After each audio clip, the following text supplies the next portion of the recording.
C'est vrai que les femmes enceintes, c'est comme si elles étaient encore une espèce à part entière. Elles deviennent en fait complètement pensées comme gérées par leurs hormones. Donc, on leur enlève complètement le fait qu'elles soient des sujets conscients, des sujets lucides, des sujets qui prennent des décisions.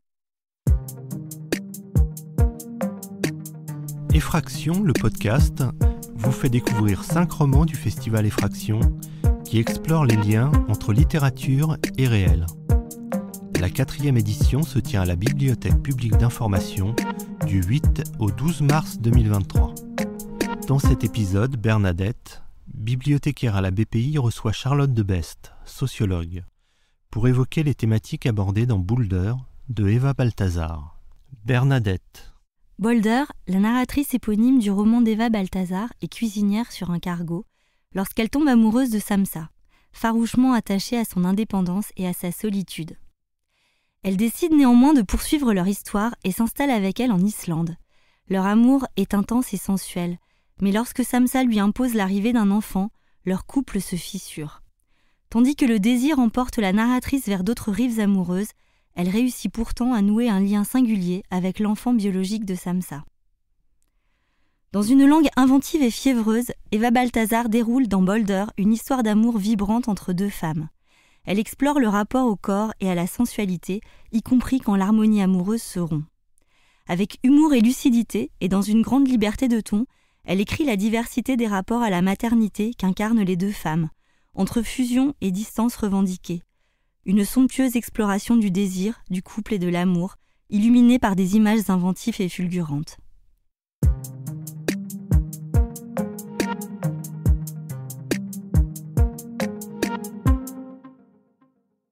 Le roman évoque tout à la fois le désir et le non-désir d'enfant dans le couple homosexuel. Quelles sont pour vous les spécificités de ce désir de famille ? Charlotte de Best. Ce qui est sûr, c'est que c'est peut-être la question du désir d'enfant se pose différemment du fait qu'il y ait besoin d'une intervention extérieure, notamment. Donc on peut imaginer que le projet d'enfant est beaucoup plus pensé en amont, puisque précisément la question de l'enfant dans un couple homosexuel ne relève pas immédiatement de l'évidence, contrairement aux couples hétérosexuels. Les lois récentes permettant plus largement la PMA pour les couples de femmes vont-elles, à votre sens, créer une injonction à la parentalité, y compris dans les couples non hétérosexuels ? C'était en tout cas une de mes hypothèses, oui. Le fait qu'on est dans une société, même déjà en fait pour les couples hétérosexuels, le fait que ça soit possible en cas d'infertilité, de l'un ou de l'autre ou des deux, car en général c'est plutôt les deux qui sont hypofertiles. En effet, ça crée une espèce d'injonction, c'est-à-dire qu'on est quand même dans une société, une injonction donc à la parentalité, puisqu'on est quand même dans une société où même quand on peut pas, on est en droit de demander à l'État, par l'intermédiaire de la médecine, de nous procurer l'enfant qu'on ne pourrait pas avoir sans une intervention une fois de plus extérieure. Et donc dans cette revendication du droit à l'enfant, d'une certaine manière, du droit à avoir des enfants des couples homosexuels, en effet, alors ça renforce d'une certaine manière l'injonction, et notamment peut-être que ça renforce cette idée que, parce qu'on voit que ça se passe notamment du côté des femmes, parce qu'on n'est pas encore à la GPA, grossesse pour autrui, que ça renforce cette idée que les femmes, pour s'épanouir, ont besoin d'un enfant. Et donc, ça éventuellement remet d'autant plus en question les femmes qui ne désirent pas d'enfants. Voilà. Donc en ce sens-là, oui, ça appuie éventuellement l'injonction, ou le fait que ça relève de l'évidence, du naturel et surtout de l'épanouissement personnel des femmes. Un autre sujet du roman, c'est l'absence de désir ou la modification des désirs après avoir donné naissance à un enfant dans le couple. Est-ce que ces sujets sont en train d'émerger dans l'espace médiatique ? Dans l'espace médiatique sont en train d'émerger à peu près tous les sujets qui relèvent de la sphère très intime et privée. Et il me semble que c'est favorisé d'ailleurs peut-être par les réseaux sociaux où tout le monde fait part de sa vie, tout le monde commente la vie des autres, etc. Après cette question du désir d'enfant, du désir charnel, du désir charnel avec son ou sa partenaire, et puis du désir d'enfant, ce sont notamment la question du désir d'enfant, il me semble que ça émerge en effet dans la sphère publique. On se permet aujourd'hui de poser des questions qui relèvent de la sphère intime, ce dont on ne se permettait pas il y a encore, je sais pas, peut-être une quinzaine d'années, par exemple. Après, sur cette question, et qu'on retrouve très bien dans l'ouvrage, sur cette question du fait que, d'une certaine manière, le corps des femmes serait soit pour le désir charnel avec son ou sa partenaire, soit pour l'enfant, me pose problème. Comme si, parce que ça rappelle finalement une dichotomie très forte qui, d'une certaine manière, fonde un petit peu la société patriarcale, entre d'un côté les femmes qui en gros seraient disponibles sexuellement, et de l'autre côté les mères qui seraient disponibles uniquement pour leurs enfants. Et je trouve que ça, c'est assez fort dans l'ouvrage sur vraiment cette dichotomie, comme si dès le moment où Samsa est enceinte, il y a déjà un éloignement et une distance qui se crée avec sa partenaire. Et ensuite, à l'arrivée de l'enfant, c'est d'autant plus fort. Alors ça arrive certainement dans la vie réelle des femmes. Mais je trouve que l'ouvrage appuie vraiment là-dessus et c'est encore une représentation finalement très dichotomique de l'individu femme qui pourrait pas être femme, c'est-à-dire garder en fait ses caractéristiques, sa personnalité, son corps, se l'approprier à différentes phases de sa vie, parce que bien évidemment les corps des hommes aussi changent, mais peut-être notamment celui des femmes change, et puis on leur rappelle bien qu'il change aussi, donc voilà, et donc se le réapproprier pour ce qu'il est, sans forcément devoir se dire, à partir du moment où j'ai un enfant, je ne suis plus disponible pour ma partenaire. C'est peut-être aussi au partenaire d'envisager le corps autrement et de changer avec, dans le comportement, dans les gestes, donc je trouve que cet ouvrage notamment souligne cette représentation très dichotomique de l'individu femme. Le roman décrit beaucoup les relations charnelles des deux protagonistes. Et le corps de la mère se substitue à un moment au corps de l'amante. Et donc, comment dans une société qui valorise à outrance la maternité, les femmes enceintes sont encore caricaturées et discréditées? Les femmes enceintes, déjà globalement, si on part du principe, et je pars du principe, mais je ne suis pas la seule, que dans notre société actuelle, globalement, les femmes sont déjà un petit peu discréditées et dévalorisées par rapport au pôle plus masculin.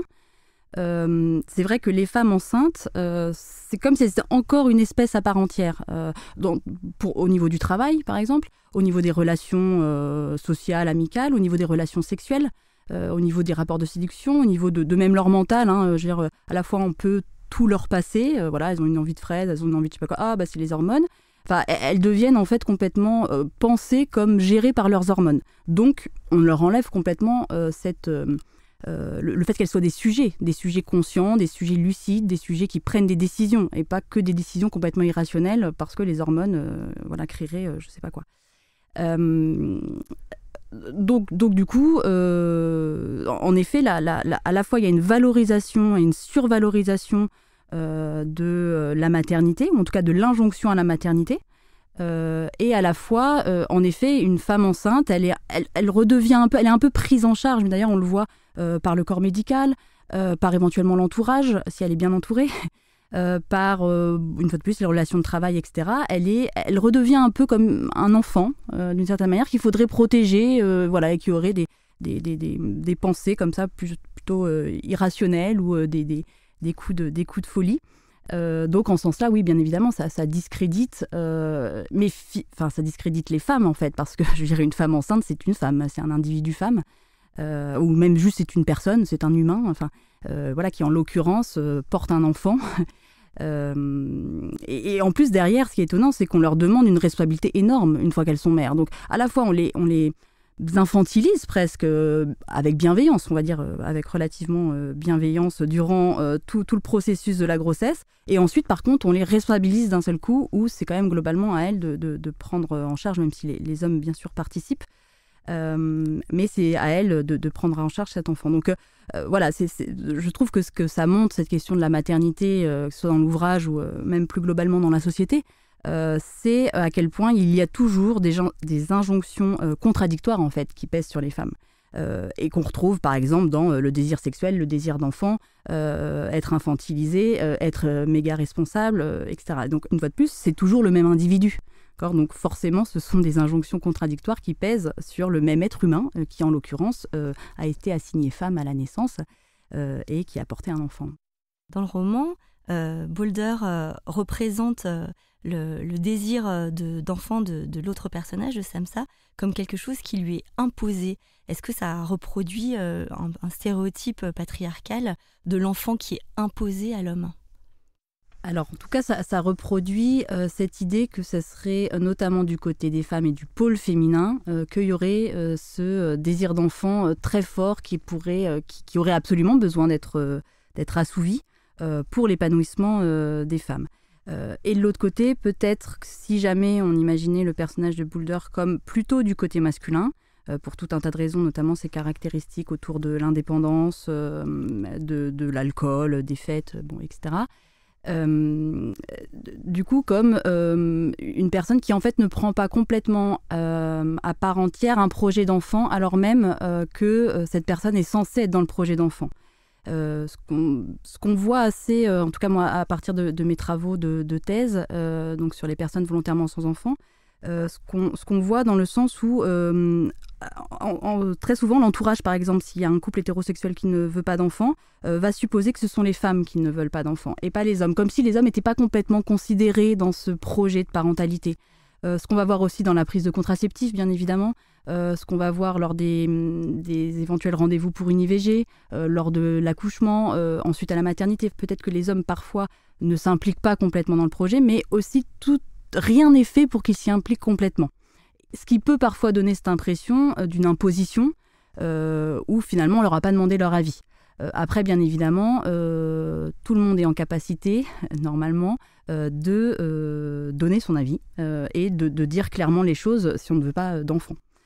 L'autre chose qui est intéressante dans l'ouvrage, c'est ce besoin d'être à deux pour faire un enfant.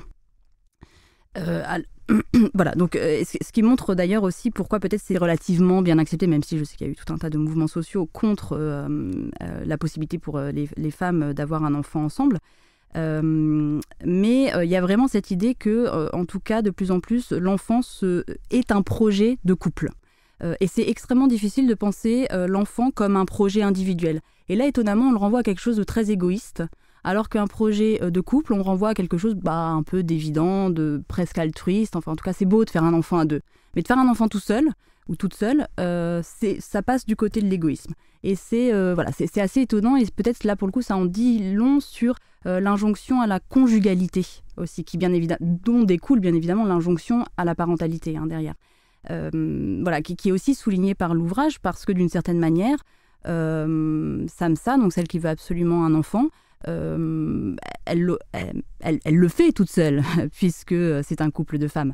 Elle le fait par l'intermédiaire de la médecine, mais elle n'a pas besoin, même génétiquement, biologiquement, elle n'a pas besoin de Boulder.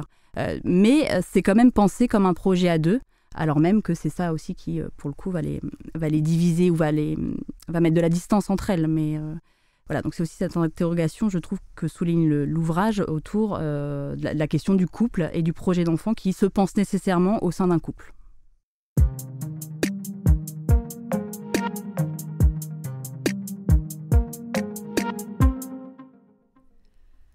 Et cela arrive. Cela qui n'a rien à voir avec ma vie, ni avec le périmètre kilométrique de vie censé me protéger des lois gravées dans le marbre intemporel, celles qui défient la contingence. Cela arrive à la maison comme un invité mortel, inattendu et funeste, la maladie qui ne frappait que les autres. « Je veux un enfant, dit Samsa, un enfant à nous, à toi. » Elle le dit, et je ne sens rien, comme si j'avais avalé de l'arsenic. Je suis glacée, c'est tout ce que je sais. 6h du matin. Le réveil a sonné il y a une demi-heure pour que nous ayons le temps de faire l'amour. J'ai son idée, ce sont ses mots. Elle ne me voit pas de la journée, et la nuit nous sommes trop fatigués, dit-elle. Elle a beau généraliser, c'est d'elle qu'elle parle, car quand je rentre la nuit, elle dort, mais moi, je suis très très chaude. Le réveil prétend tirer l'amour de son sommeil à cette heure terrible 1 ou 2 fois par semaine. Je me lève, je me brosse les dents et je saisis le gode parce que ça va plus vite. Je la baise et elle se laisse faire, presque sans bouger. Elle accueille en elle un désir que je ne lui donne pas et le laisse circuler dans les couloirs de son corps comme un fantôme. Elle me saisit le menton pour que je la regarde en même temps que je la pénètre et la pénètre encore. Je n'y prends pas de plaisir, je m'y efforce.